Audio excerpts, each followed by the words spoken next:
What's my work about? That's the million-dollar question, isn't it?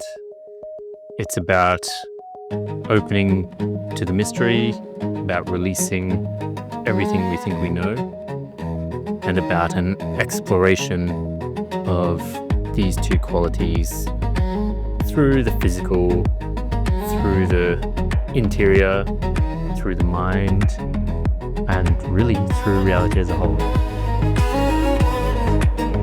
My name's Craig Mallett, and welcome to the Aware, Relaxed, Connected podcast.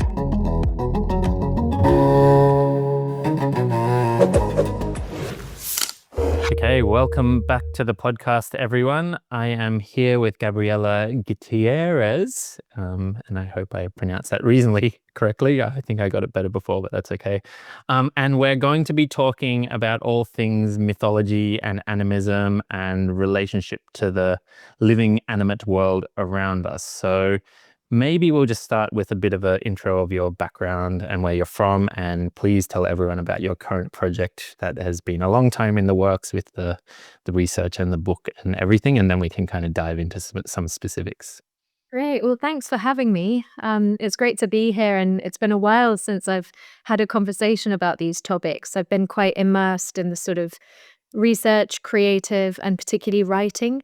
Um, so yeah, it's nice to kind of come out of the writing den a little bit and have a chat. Yeah, nice, and kind of share what you've been doing. Yeah, yeah, and see if I can give a language to it as well, because it all makes sense to you when you're writing about something and when you're sort of immersed in it.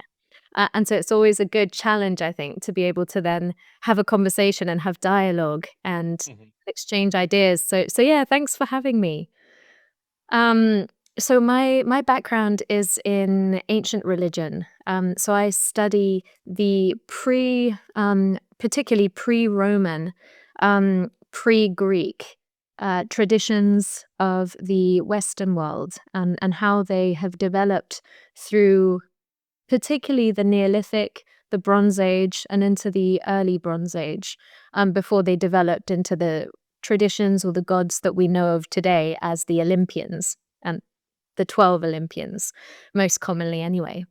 And I'm really interested in the old stories and the old myths and a rewilding of those old stories and those old myths, and trying to understand them through an ecological, um, but also a somatic lens. What do the old stories tell us about childbirth? What do the stories tell us about ways of relating with the natural world? And what are our places in, say, the seasons and the weather patterns and the movements of certain animals, like the rhythms of bees and the movements of the stars? I believe that there was a time, and I would propose that it was for the majority of human history. So, since the dawn of human consciousness, we have lived in intimate relationship with the natural world.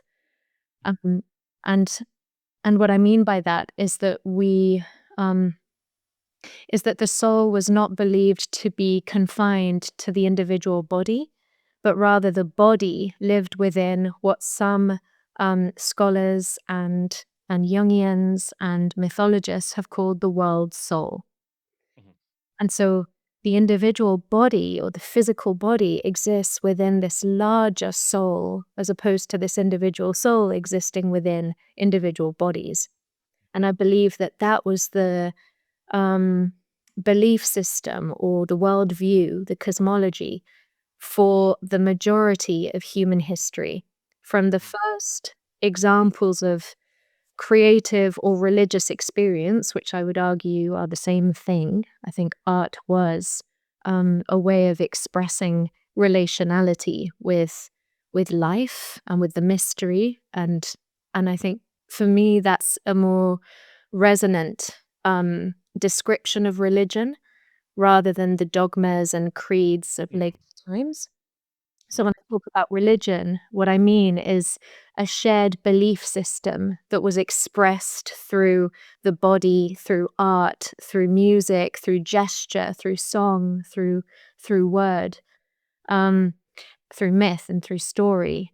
And that those first or the evidence that we have of those gestures and those creative expressions come from the Paleolithic caves of prehistory, some 60,000 years ago.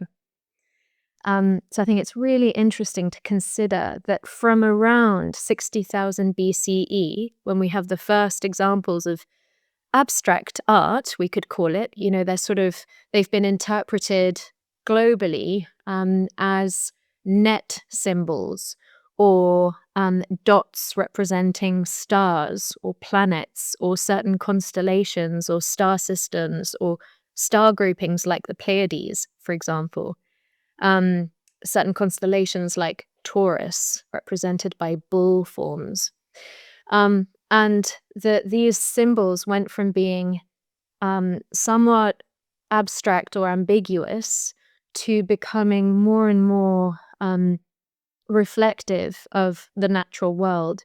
So you start to see images of birds and deer and aurochs and snakes and beehives. And slowly those images start to change, and from centering the natural world and the animal world to centering humans and human forms. And so you see art move from a kind of abstract, interpretive, it's almost like, and all of this is interpretive, really. No one knows what these images or what they were for. But there's lots of theories. So all I can do is share mine. Yeah. Tiny little homeopathic drop in this big, ocean of inquiry. But what I believe is that these images that moved from, as I said, that began in around 60,000 BCE and moved from being quite abstract to being reflections of the natural and animal worlds and stars and constellations, to being more human-centered, and that would be more when we move to the Bronze Age and city-states, and you start to see a centralizing of the human form, an anthropomorphizing of the gods, where they go from being more animal and vegetal to being more humanoid and having human features. And is this when the hierarchies and things are starting to appear too? Yes. So during the Bronze Age, exactly, is when you start to see a monopolizing of religion or of religious ideologies. Originally, and again, for what I believe was the longest or largest span of human consciousness, of human history as we know humans to be, that period of time was centered on a belief that we existed within an animate world. And that belief is called animism.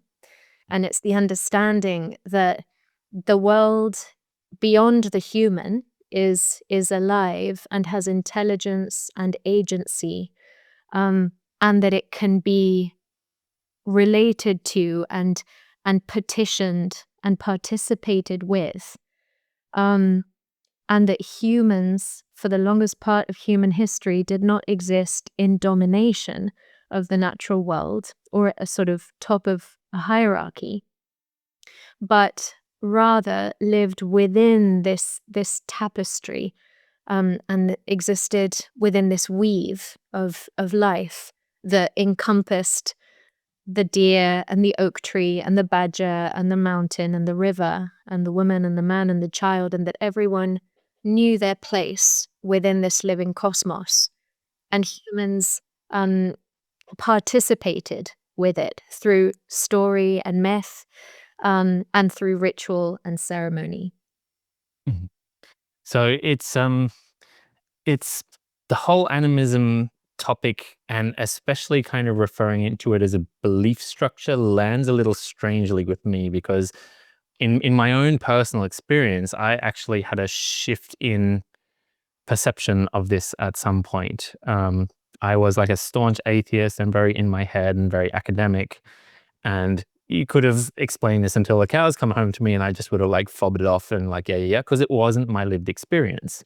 And then I had an experience that kind of shifted my perspective. And so it's not that the beliefs changed, it's that the lived experience changed. And it became apparent that the animism, at least in my perspective, it was always there, and I was just missing it because I was too like hyper focused on rational thoughts, and not able to extract myself from them to have this like direct contact with the world. And then the more I practiced like unhooking from that and just contacting directly, the more it's like this stuff seems alive and seems to have, well, some things seem to have more agency than others for sure, but all of it seems to have some sort of liveliness to it, whether it's a very simple liveliness or a very complex one.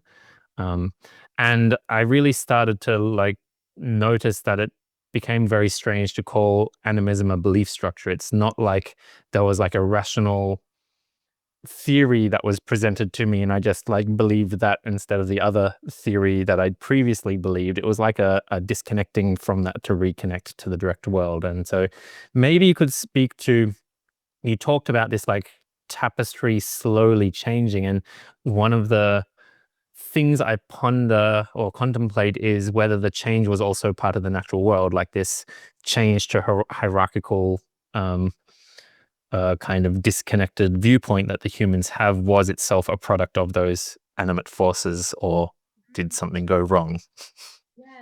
Massive question. Mm. Yeah, and a great one, I think, to keep wondering and moving towards. I don't know if it will ever be answered, because I think that there's so many theories around what happened.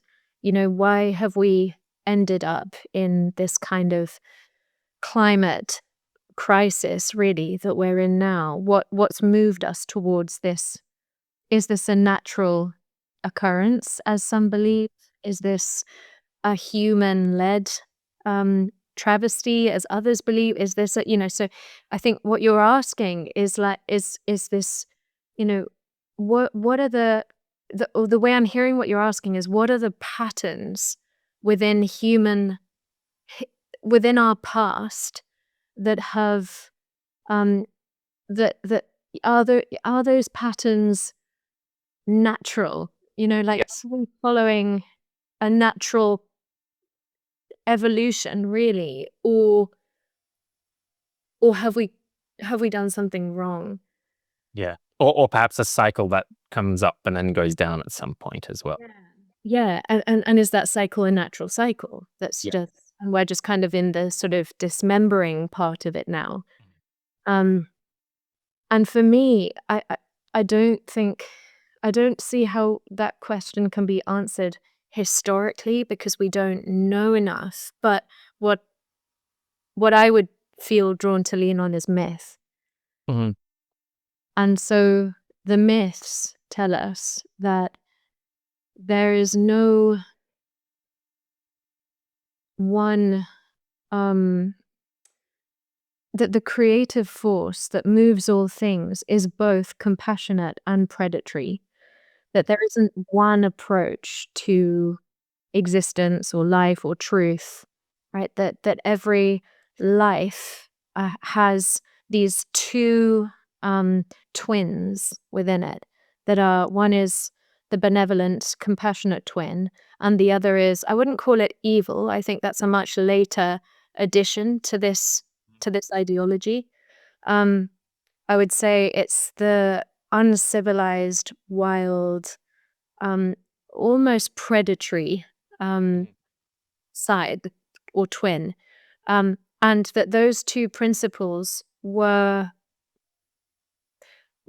the elements of what was believed to be a mother goddess in deep history and in traditional societies, a creative force that was envisioned as a mother and maternal, and that she was both compassionate and predatory. So not just the sort of Pachamama-esque figure that the New Age movement has turned her into, this sort of benevolent, martyric, all-loving mother, Mother Earth. I think that actually that's one aspect of her, but we're missing the Kali-esque, dismembering, Baba Yaga, toothy one, the one that devours, that eats your bones, whether you are the right or the wrong question, you're going to get eaten by her. Yeah. And so when I think about how we got to where we are now and what happened, why did the faces of our gods change?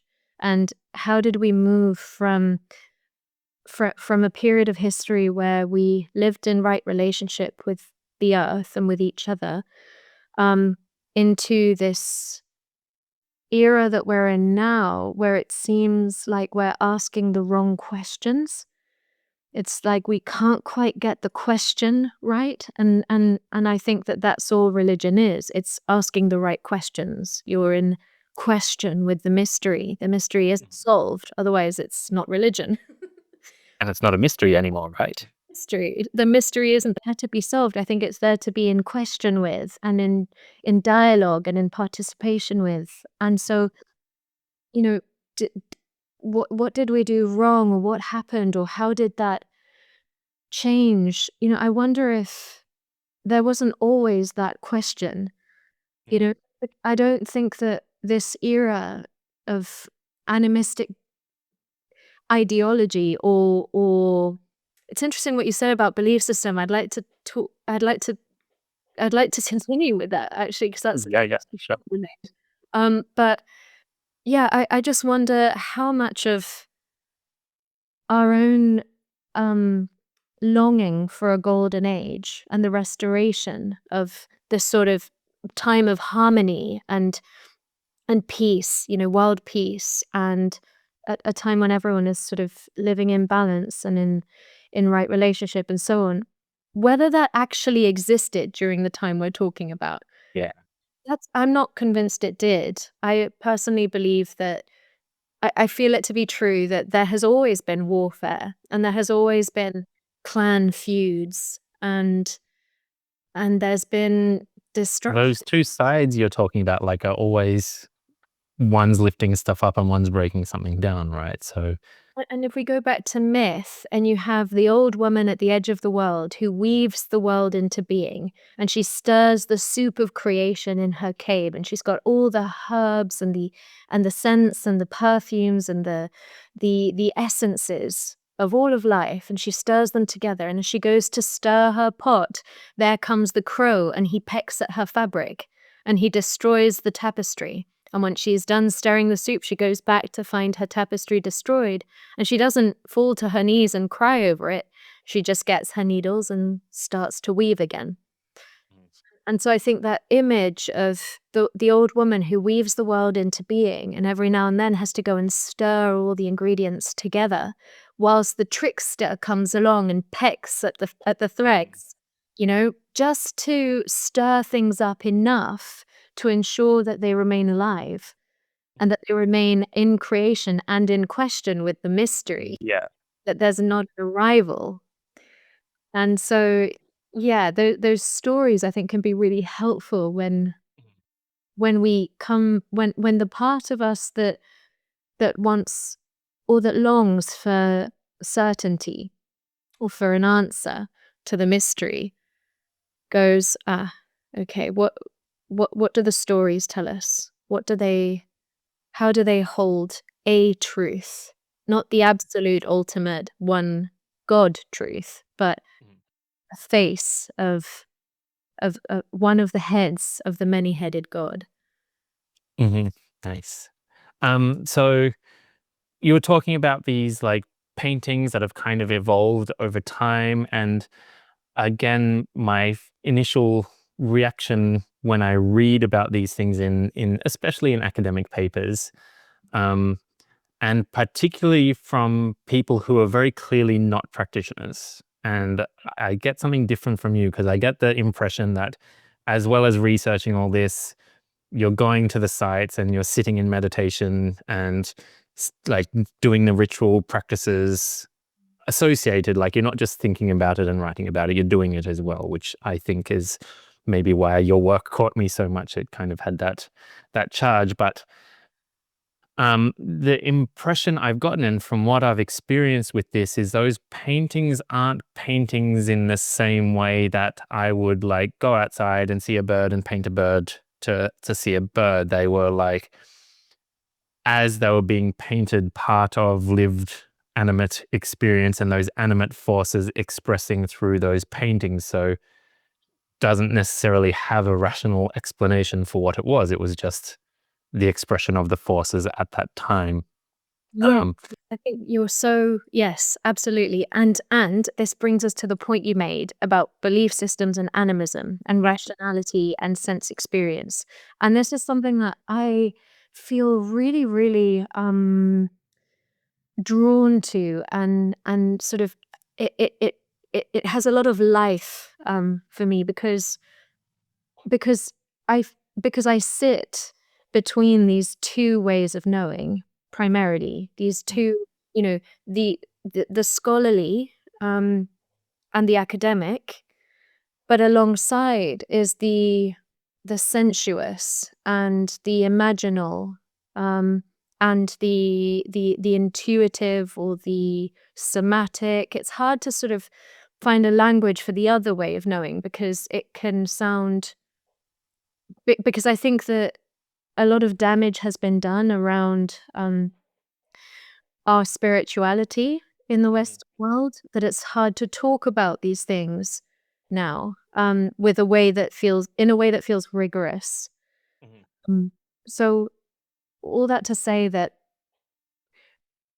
I wonder if it's possible to recover more of our origins, and therefore more meaning in our day-to-day lives, essentially attempting to answer the question, how do I live? Um, that's really what, for me, it comes down to. How do I live? Um, Not only in my own relationships, but in relationship to others and to the natural world, and to my own life. Why are we here? But I wonder if there isn't a way to talk about animism, that is the sense experience of a living, non-visible force field that exists within all things, and a rigorous rationality.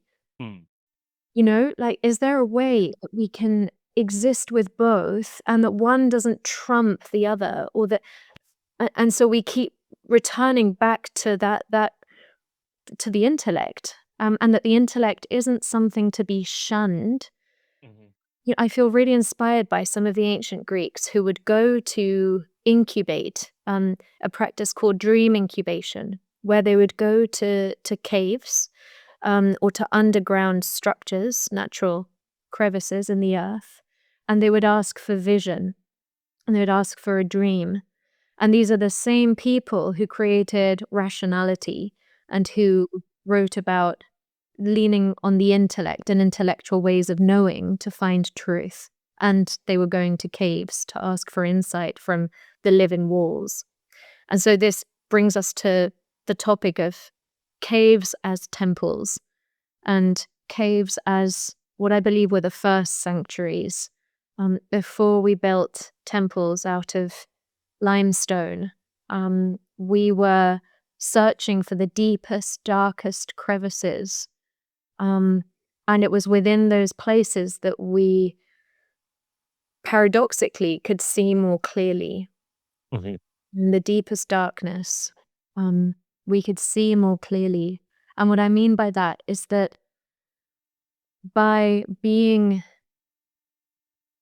stripped of your day-to-day faculties, the way that we relate with ordinary day-to-day life, we gain access to another way of seeing, to perhaps a truer way of seeing.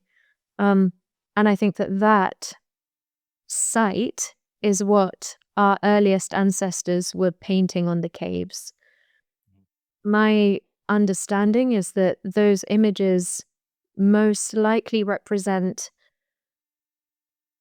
their visionary experience received during ceremonial acts or ritual acts, where they would have been working with sound, with gesture, with scent, with perhaps psychedelic or psychotropic plants, where they would have been engaging and entering into an altered state in order to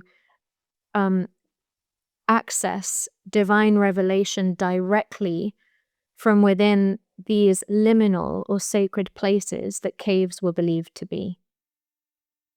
And so what they received in their visionary journeys, they transcribed onto the cave walls, not the cave as a canvas, but the cave as a body. And so they were in relationship with the cave as they were painting and transcribing their, I like to call them ochre scriptures, Yeah. a religious experience was they were receiving it as they were giving it back to the cave. And James Hillman talks about this form of participation, this active imagination, where humans have the capacity and have had the capacity for the last 100 to 200,000 years. Sorry, 100 to 200,000 years, brain, where we were able to access imagery and a non-visible reality through ritual and ceremonial acts in particular places such as caves. So one of the really interesting things that drew my attention about that, first of all, the point of the balance between the rational and the irrational, I think really needs to come home, because that, again, it often gets kind of one is better than the other, and they really work together. I've got a very hyper rational brain, and for a long time it's like, how do I switch that thing off to get to the the juicy stuff in meditation or whatever. And at one point I realized that, first of all, a lot of the juicy stuff was coming through the rational commentator in my mind, and I was like shooing it away, trying to get to whatever image or whatever was written in the book. But the other thing is that when I actually let that mind do what it does, which is understand and analyze and break apart, it brought me to a place that was kind of better than just doing the thing and not understanding why or what or anything like that. And that has helped me share the things I found with my friends and my colleagues and the people I teach and all the rest. And so to bring that into the going down and deep into the dark, one of the big frameworks I learned was the yin and the yang. And this is a vastly misused and abused and misunderstood framework. But the yin aspect is really about drawing together. And when you draw anything together, things get darker, they get more shadowy, they get more dense. Like if I filled this room with stuff, I wouldn't be able to see much, right? And it starts to get claustrophobic and I can't move. And if you want this experience, like go down into a cave until you can't move anymore. And then you can't see anything, and then you can't hear anything, you can't taste anything really much. And what tends to happen there is we tend to then run into the deeper parts of ourselves. And those deeper parts then get to express without all the noise of the surface. So the yang being like the clear, apparent surface, and the yin being the mysterious hidden thing behind it. And so I teach people how to do this through a process of release. And what I started to notice is this function of kind of drawing in together, like letting things come in and gather together, is really missing in the world today. Everyone's going out to try and seize stuff. And so even imaginally, we've lost how to have receptive imagination, how to receive images in our imaginal parts of our mind rather than go and create them. I can sit here right now and think of stuff and create it and imagine a Ferrari and imagine a horse. But if I go to my imagination and release and let stuff come in, then it gets, first of all, seemingly random, but at some point starts to have symbolic meaning, or that's odd. Like I didn't think of that, but that's something, you start having this thought about a person you haven't seen in a long time and then they call or whatever, when there's some space for the receptive part of imagination, which is part of this same yin dynamic of like coming inward and gathering together and getting in with that icky, I'm not in control of this, right? I'm now at the mercy of this stuff. I'm not going out to seize it anymore. Um, and part of my practice and my research was to like, how do I bring that into day-to-day life? And I actually find the scientific rational explanation for this works perfectly fine. We are seeing something right now, but what we're seeing, I'm not seeing the computer and you on the computer. The light is like hitting my eyeball, changed to an electrical signal, sent to my brain, filtered a million and one ways, and presented to consciousness.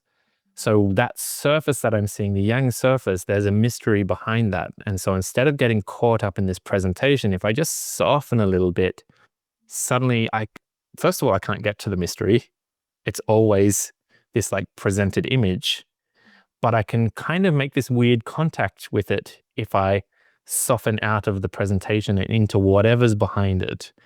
And then, the mystery is like all around and everywhere in all the senses and everything like that. So, but it was like me rationalizing about it that brought me to that contact. So I actually think it's super important to have this like rational analytical function because it helps us get in there. And I think the Western culture in particular, it's like amped up a little bit so we can use it maybe to our benefit as a culture.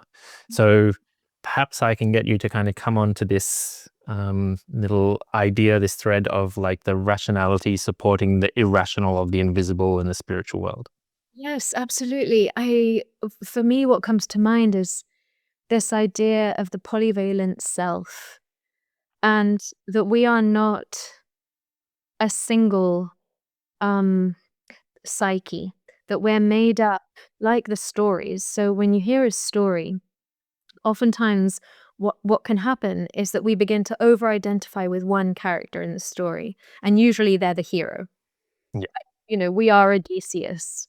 We're not the Cyclops. We're not Poseidon who causes the chaos. We're the one who has been served unjustly and seeks justice, right? And seeks home and seeks love and seeks, all the warmth.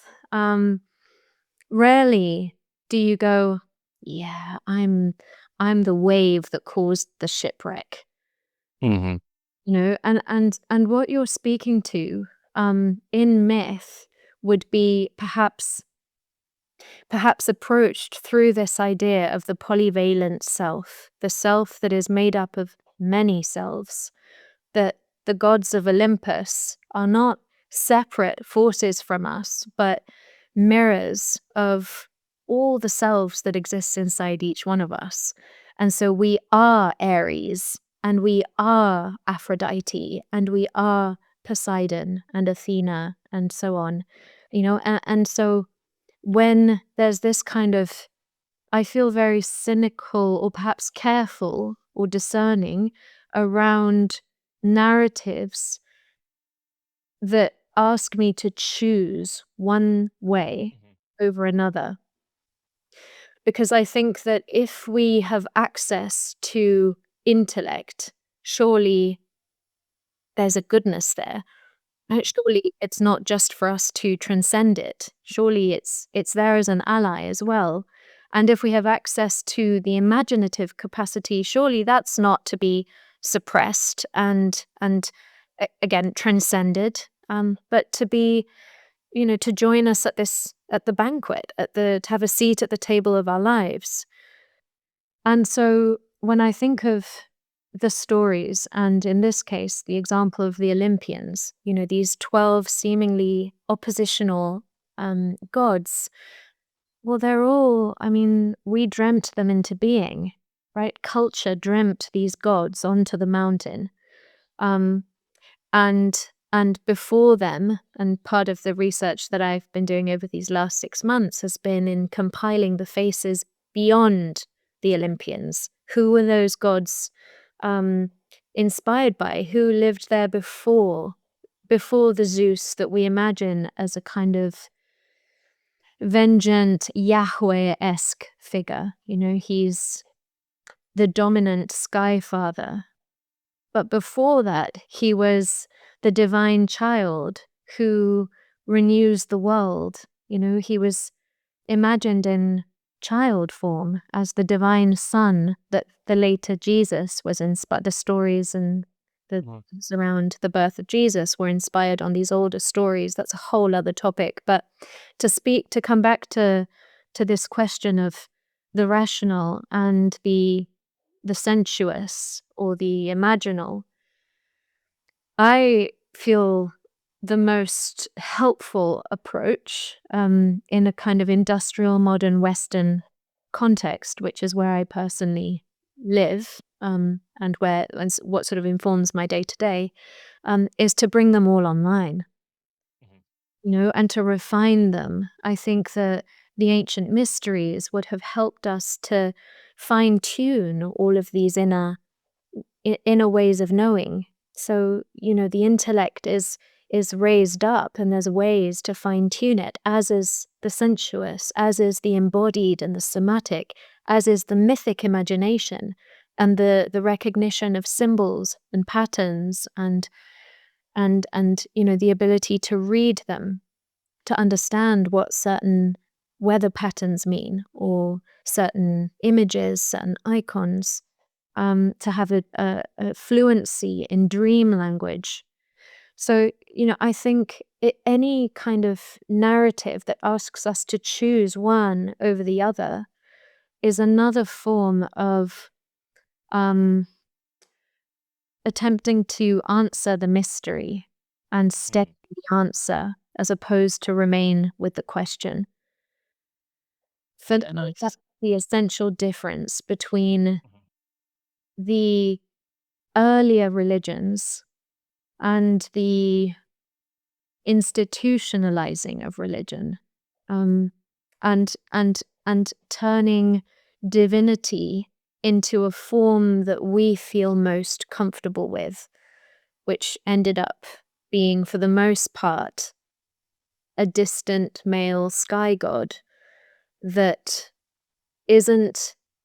we don't have overall. This is an overall very general and condensed description of the sort of fundamentals of monotheistic religions, that we don't have a direct experience of them, that religion has been somewhat monopolized, that it's almost an elitism, that we have to have a certain capacity to access it, whether it's being free of sin, whether it's being of a certain intelligence or of a certain spiritual proclivity, or whatever it is, that some people have the key to the kingdom and some people don't. And so if we can do away with that understanding or that interpretation of religion, and instead go, what if all of the gods live within me, and I live within this animate world, this where soul extends beyond the body, and I exist within this world soul, as opposed to this individual soul existing in my body. And that I can bring all of those forces online, and I can refine the intellect and nerd out on whatever scientific academic reviews I want to read today, and at the same time have this extraordinary sense experience with an oak tree, and at the same time spend the morning having coffee with my beloved, telling him about my psychedelic dreams. And that all of those things can have equal importance. And what you're speaking to, for me, makes me think of the difference between imagination and fantasy. I think that when we create these sort of ideologies, and this is what, to speak a bit to the wound of the Western spiritual tradition, or what we could call the New Age movement, and what it's become, I think that we have steered closer to fantasy than we have to imagination. Imagination, when I speak of imagination, the way I understand it, and the way I write about it, is that it is, and it has functioned for time immemorial as the bridge between the human world and the imaginal.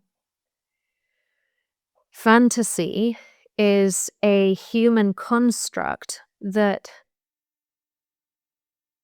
we lean on to avoid or escape our essentially human condition. And I think we see fantasy in action. For example, we see fantasy in action when we hear of people undertaking a 2-week introduction to shamanism course, and suddenly they're a shaman and they're running a mystery school. Or in, say, I don't know, I'm trying not to sound really cynical here, but there are lots of examples. Let's just say there's lots of examples where 20. It's like 90% of the that kind of the new age community. I was very grateful for one of my teachers who, when it was teaching me stuff, kind of always got me to have this like skeptical mindset, like check and double check and triple check and check that you're not deluding yourself. And so all of the practices, you can do a lot of these practices, and without these checks, you just think, oh, look, it works straight away, and isn't that wonderful? But when you come with this kind of almost like scientific, I want to check these results, I want to double check, and I want to check with other people, um, it actually starts to break up a lot of it. And what I found with my own practice, and we've got some very, very basic practices. Like, I've been taught some really, really simple practices for this. Like, remote viewing is a simple one. You can imagine yourself um, walking into a room anywhere and looking around that room, right? You could, um, especially your home, it's quite easy to do. If you're far away from your home, you close your eyes, you imagine yourself walking through your front door and what's in your home. Now, whether that's a fantasy or whether that's like a real connection to the imaginal, how do you check that? And so we had a simple drill where you'd put a bit of paper and put a big number on the bit of paper. And from far away, you'd have to imagine yourself walking into the room and someone else has put that number in that paper so you don't know what it is. And look at the number in the imaginal and then come out of it and text your friend and saying, hey, I saw this number. Is that the right number? And it's like a very, very simple way to test, was there a good connection? And what I experienced when I was training this is like, you start to get discernment between these things you're talking about, like the fantasy when you're just kind of creating it in your head, and when you make a real connection. And by the way, those two things can be mixed up at the same time. You can have partial fantasy and partial imaginal, which is very, very hard. And it takes a lot of time and a lot of repetition and like crazy amounts of work to like iron it out till it's something that is somewhat usable in day-to-day life. And that's, I think, what gets skipped. Everyone just goes straight to, oh, it must have worked straight away. If you saw Jesus, you saw Jesus. And let's not think that was your mind just putting that over your ego or something like this, right? And so I think that the rigor of the scientific method really needs to be brought into imaginal practices to see if, you got a message saying X, Y, and Z is true, like, go check that somehow physically. Well, I think that the first religions were highly scientific. Yeah, totally. And I think, by science, it really, what we're talking about is unwavering observation for an extended period of time, right? It's a devotion to one-pointedness, to whether it's a theory or whether it's a beehive. You're giving it your unwavering attention. And Simone Weil, the philosopher, she calls unwavering attention prayer. Mhm. And that's what the deepest states of meditation ask of us, right? They ask us for unwavering attention. I think that science and religion originally came from that same place of inquiry, that led to that sort of, to Goethe's observation, to phenomenology, to this idea that the world can be, that you can understand the mysteries of existence, or the living world, by observing it and allowing it to reveal itself to you, as opposed to attempting to sort of analyze and implement your own theories on it before it's had a chance to speak in non-human tongues. And I think that this when we go back to this topic of religion, and I personally identify as religious, but that can be really confusing to people, and they're like, "What, you?" Like, yeah, I absolutely would say I am an academic and I'm religious, and I hold these two ways of experiencing life, because I don't think that they're actually at war. I think they come from the same willingness to sit with the question, and observe it long enough that your inquiry becomes a prayer. Mm, nice. Mm.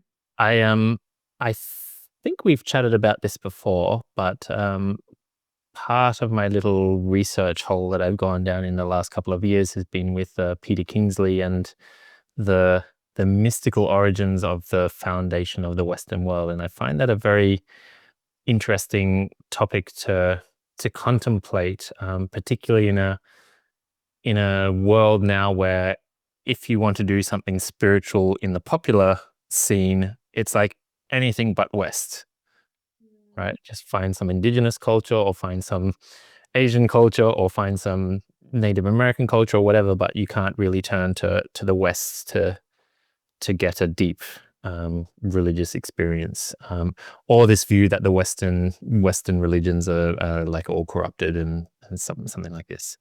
Um, but the Kingsley's work points to something very interesting, that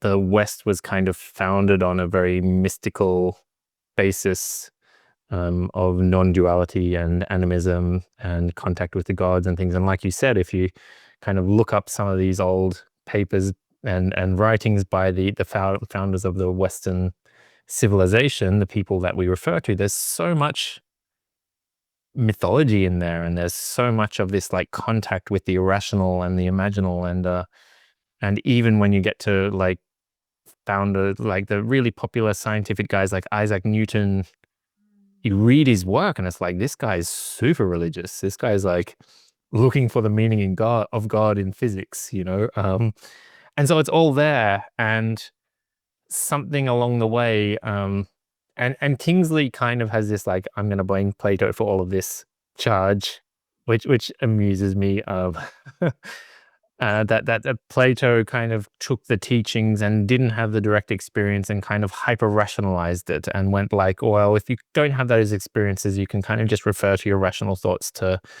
work this stuff out, and that's more than enough.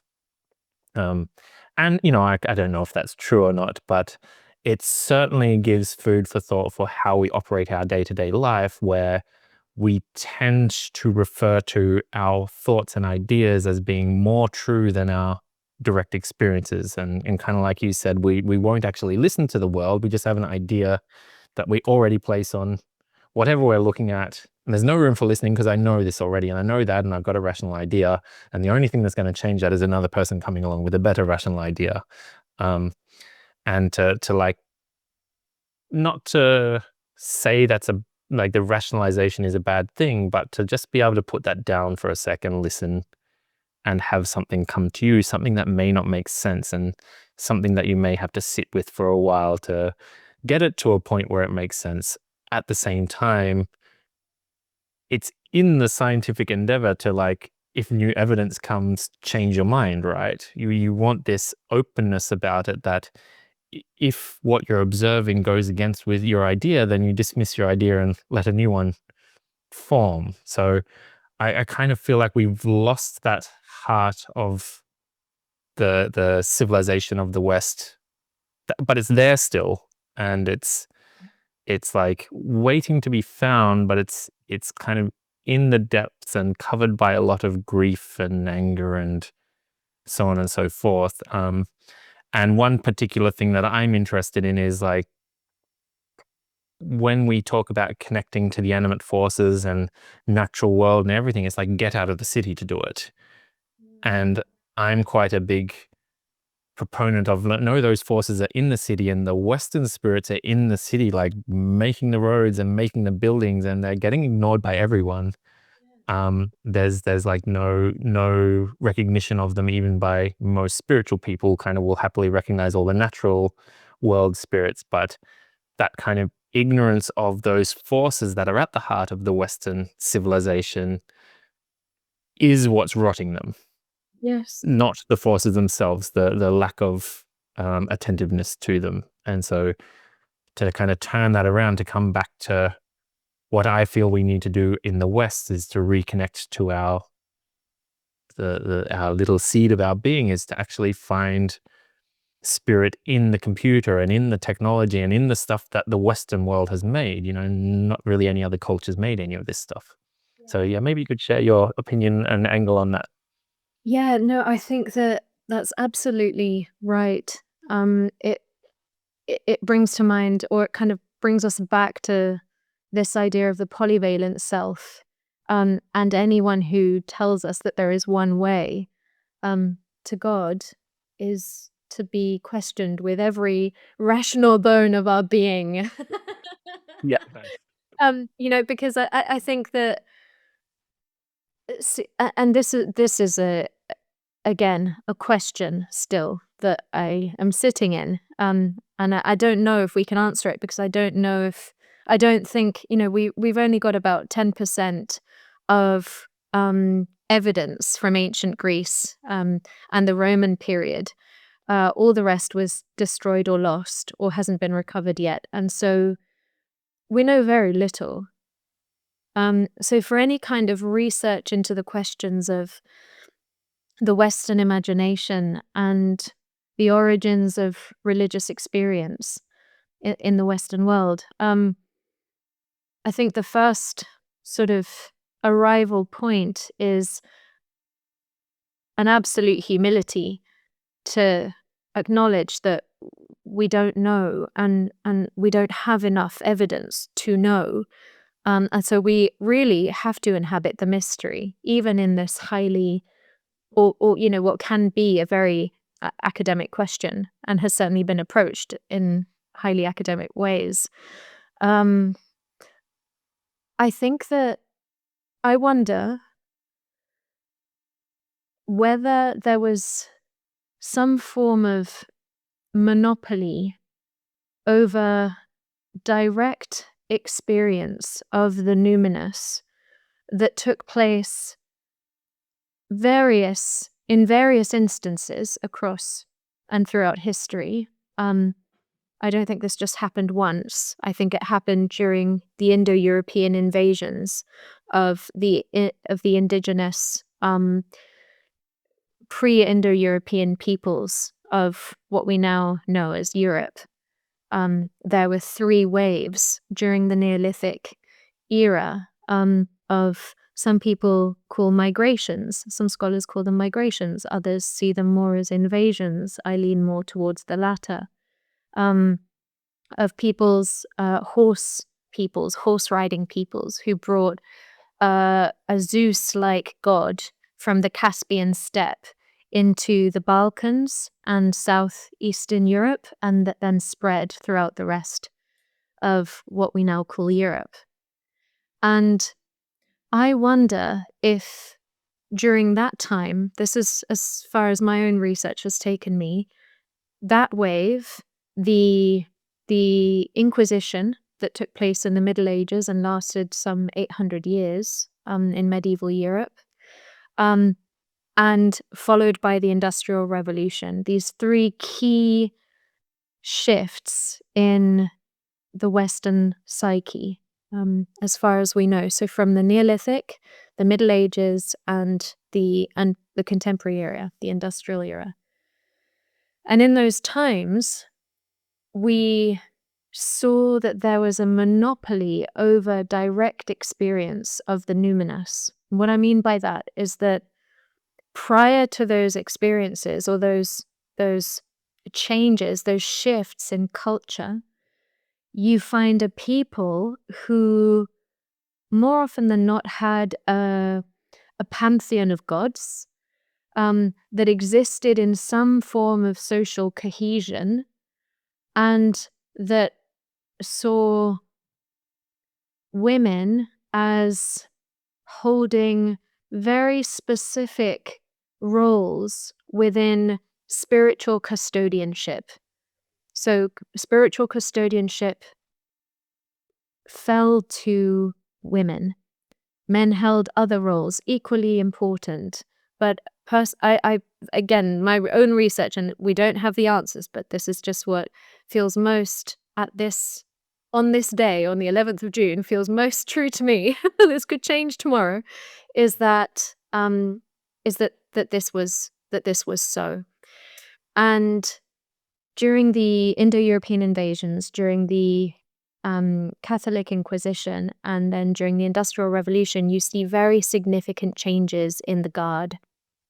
And what was a more egalitarian, again, not golden, not an idyllic society. There was war, there was violence, there was illness, there was jealousy, there was death. But there was also an understanding of one's place within an animate cosmos.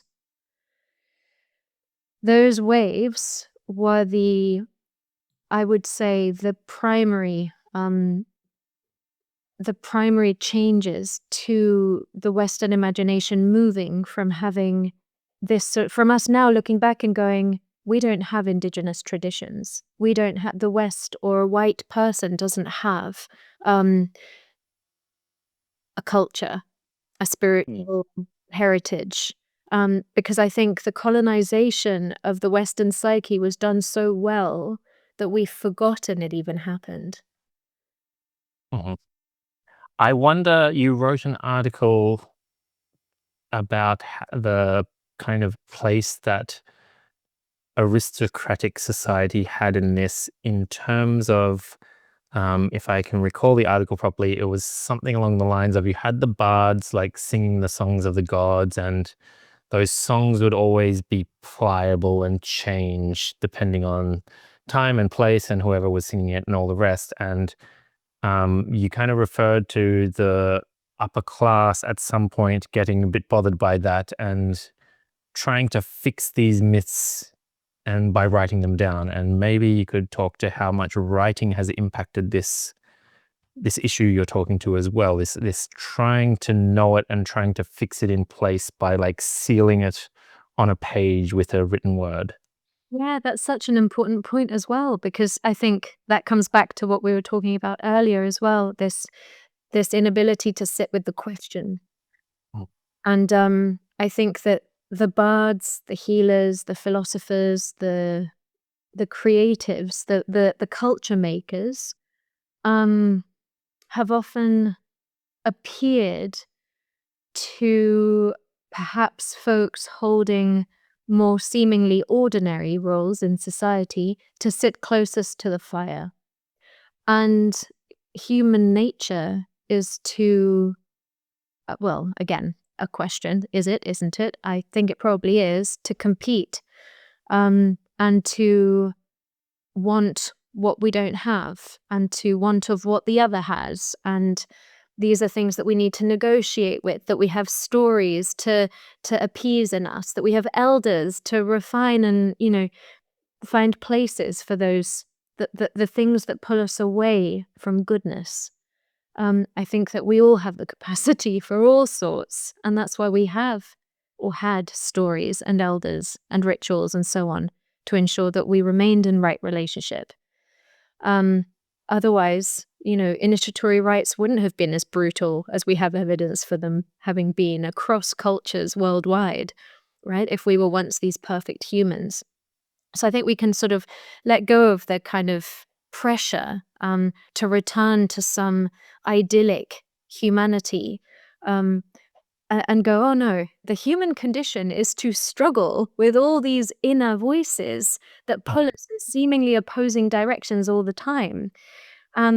What we need isn't to change that, but it is to restory that, right? And to rewild myths that can help us find a language for things that is more generative and less oppressive, and less judgmental and less driving towards transcending the human and the body and the earth, and our condition and our struggle. And I think there's something to say about this change in trajectory, or say, this way of the way that the Western world has been seen as lacking a spirituality or a, bard figures or healers, or it is because there has been a suppression of them. And it's happened in very human ways. When some people have more power than others, we seek to take it away and rebalance the scales, and it's often done quite brutally. And we see that unfolding throughout history. So I think there's a real sobering that can happen when we go, okay, yes, there were cosmologies in place that might be useful to recover to some degree. We also don't want to recover all of what happened in ancient history because, well, I would much rather be a woman now than in the Middle Ages, for example. Oh, yeah. Yeah. To tip our hats to the builders of cities, and to the architects, and to really, they actually historically have been the men, to tip our hats to them and go, actually, I'm quite comfortable now, thanks to these men, throughout the generations of modernity, these Western men who have built the infrastructures for us to be able to live these ways. So there's something also quite healing, I think, in recognizing the full trajectory of Western history and going, yes, these awful things happened, like the Inquisition, and these incredibly redemptive things happened where we rebuilt ourselves, and where all peoples have had roles that were aimed at bettering society and humanity. And I like to believe that that is the driving force of culture and the West, that it hasn't all been this evil patriarchy there to destroy us, that actually there's a generative aspect of the patriarchy, meaning the roles of men and them being different to those of women. Again, massive topic, but to just sort of speak to it as sort of condensedly as is possible in our time frame now, it's, that I really think that deep healing can happen when we tip our hat to the ancestors who were building railways in the 18th century or the 1920s, or that whenever it was, and to not just the sort of romanticizing of the Druids, but also of the people who built the cities that so many of us now call home and can move in safely overall, and can express our opinions and our thoughts and our religions and our, so to look at the generativeness of Western culture as well. And Peter Kingsley, he talks a lot about Parmenides, who was one of the most, I think he was one of the most accurate examples of this marriage we were talking about between the rational and the sensuous and the imaginal. And he was one of these scholars or these thinkers, philosophers, who would articulate formidable thought and yet frequent caves to receive oracles or divination, direct revelation from the wisdom of the cave, itself believed to be alive. That both of those things sat together, and he was among other initiates and healers and mystics who were considered to be the fathers of the Western of Western rationality. Yet they were magicians, and what they were doing was really a spiritual practice. And so, could it be that perhaps during these attempts of monopolizing religion through the Indo-European invasions, through the Inquisition, and through, to a degree, the Industrial Revolution, or the over-leaning towards science, or science as we understand it today, that doesn't believe in a spiritual reality, and that that movement has led us now to believe that there was no Western religion before the Abrahamic religions, and that there were no shamanic traditions or healing wisdom traditions. And so therefore we've got to go to the Andes in the Americas, or to the Amazon, or to India, to find them.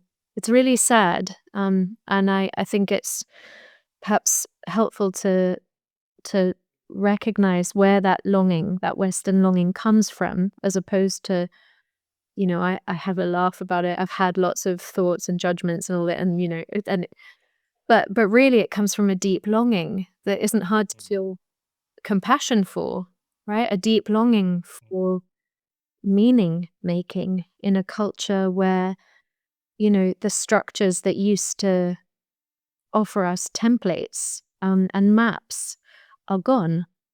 And so we've got to find our own maps. And we're doing it in really funny ways at the moment. But beneath that is this shared longing. And perhaps if we can meet in that place and meet it with this recovery of all these ways of knowing, and that there isn't one higher than the other, and we don't have to suppress the things that are naturally innate in us, like the intellect and the capacity for discernment and reflection and contemplation, and the ability to change our minds, the humility to do so, and that no one is here to be a guru, that we're all here to sit with the question, I think, to participate with it. And that's a form of participating with what we were talking about, the soul of the world, the anima mundi, the world soul. And I think that is perhaps one of the most, well, certainly the cheapest way, but one of the most easeful ways to dispel all the malaise, the imbalances that we're seeing now within Western culture, like depression and anxiety and a lack of purpose, a lack of interest, a sort of going along with things because we think that's the way they need to be, a sort of suppressing of abilities like rational thought and discernment and inquiry, because we think if we're on a spiritual path that we should do away with those. They're not welcome in those spaces. And instead to bring them all online and to welcome them all at the banquet of our life and offer them a seat at the table, right? And go, you're all welcome here. We can be in this full, expression and question and so on. Lovely. I think that is such a perfect place to end for today. So thank you so much for your wisdom and sharing your research. It's been, like, for me, really, really fun reading your articles. They've been very inspiring. For someone who wants to see what you're up to, you've got a Substack, you have some other things going on. Maybe you just want to share a bit about that before we sign off for today. Yeah, the main one really is Substack. That's where I write weekly, every Sunday. I'm not doing any teaching work at the moment because I'm working on my first book. So that will be out, hopefully, all going well, next autumn. Sorry, not autumn, we're in Southern Hemisphere, so spring. So September, October. Yeah. Yes, 2027 though, not this year. Cool. Yeah, in a year. But yeah, so Substack is probably the best way at the moment. And then my website, which is all just linked on my Substack publication called Under a Fig Tree. And I'll link that in the show notes for everyone to be able to click on. Thank you so much, Gabriela. It was an absolute pleasure. And I do want to get on again at some point in the future and geek out even more about mythology, because I could geek out about it until the cows come home. So Great to meet. it's been so great. Thanks a lot. Thank you.